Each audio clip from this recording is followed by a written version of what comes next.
Hello everybody, my name is Jackie and welcome to Prairie Sports Talk. Today is January 4th, 2024 and we got some major news to talk about. Literally just after I finished the episode that went live yesterday, it seemed like there was breaking news left, right and center. It was just all over the place. So, in the WHL, the Broncos have made multiple roster moves. And then in the CFL, there was a major unexpected release. Or at least unexpected by me. Maybe others saw it coming, but personally, I wasn't expecting it. Let's talk about it. Gonna be a good episode. It's been a busy week. Let's keep it going. So, let's talk about Jacob Dvorak. The 6'5", 203-pound defenseman, and that is not with hockey equipment included. That is not with his skates on. He's 6'5", 203 without his gear. This guy's a giant. Well, he's from Czechia. He just signed with the Broncos. He's probably of the LA Kings. He was drafted 54th overall in the NHL draft. I had the chance to watch him a little bit last night when I was watching the Hurricanes and Broncos game, which we do not need to talk about that third period. It just didn't happen. It does not exist. But Dvorak looked really good. I'd say the Broncos have two major weaknesses. The defense and the penalty kill. Dvorak, though, he really strengthens up that defense. A 1-2 punch with him on the first line with Owen Pickering could be dangerous. But this is a really big signing for the Broncos. He's an incredibly agile skater, especially considering his height and weight. This guy's fast, and he, like I said, he does not move like a big man. He moves almost like, I don't want to say he moves as good as Martin St. Louis did, but it's very reminiscent, if that makes any sense. But that's not even the biggest move the Broncos have made in the past week.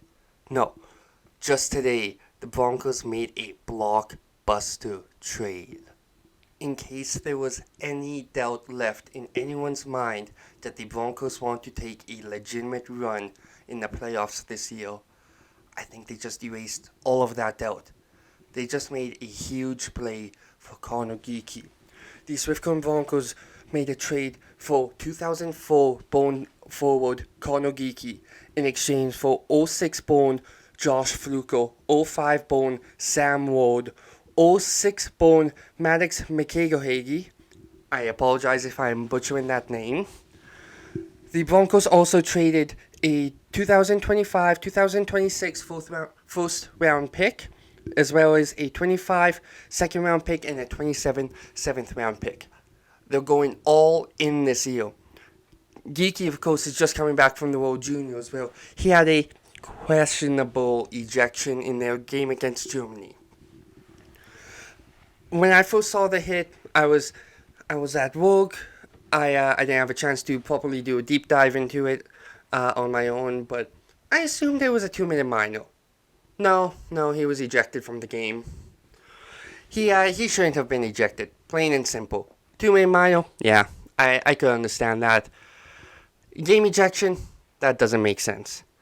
But regardless, Geekie is an incredibly skilled player.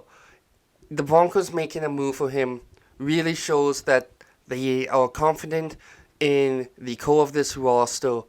They think they can take a legitimate run at it, and they're willing to sacrifice future success for a current shot to go really deep into the playoffs. I like this move. I really do.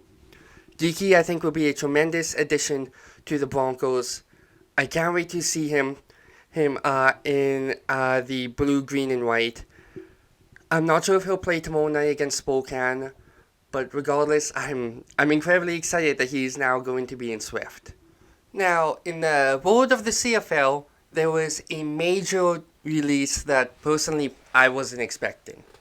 The Edmonton Elks have released receiver Stephen Dunbar Jr. He was due a $65,000 bonus on January 15th.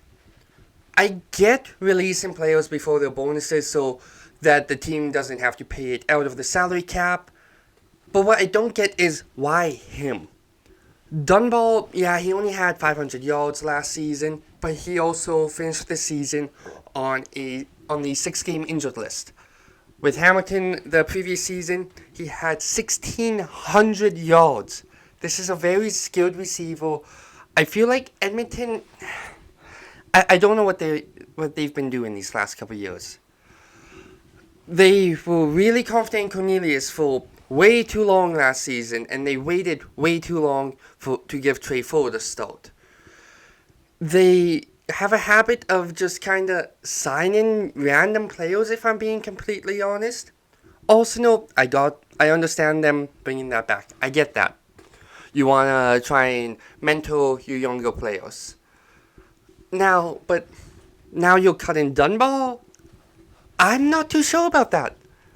I think that's a weird move. I'll be shocked if Dunbar isn't snagged up as soon as free agency opens up. But as for what the future holds for him, well, we'll have to wait and see. Same thing for Edmonton. I think they're going to be a lot better this season, especially if they actually have Trey Ford as their starter for the entirety of the year. But again, we'll just have to wait and see.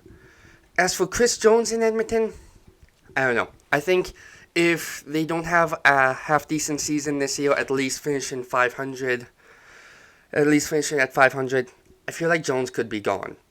I really, really do. Edmonton's fan base has seen a resurgence in these last couple of seasons. But when you're fielding bad team after bad team and you're losing, like, how long did they go without winning at home? What was it, 20-some games? You can't be doing that when you're trying to rebuild your fan base. I won't be shocked if Chris Jones is fired before the start of the 2025 season. But that is everything I have for you guys today. Just a short update video today, just kind of covering all the news that just kind of broke suddenly when I didn't have a chance to include it in yesterday's video. But I will see you guys all next Wednesday. Stay strong, stay safe, you got this, and this is Jackie for Prairie Sports Talk, signing off.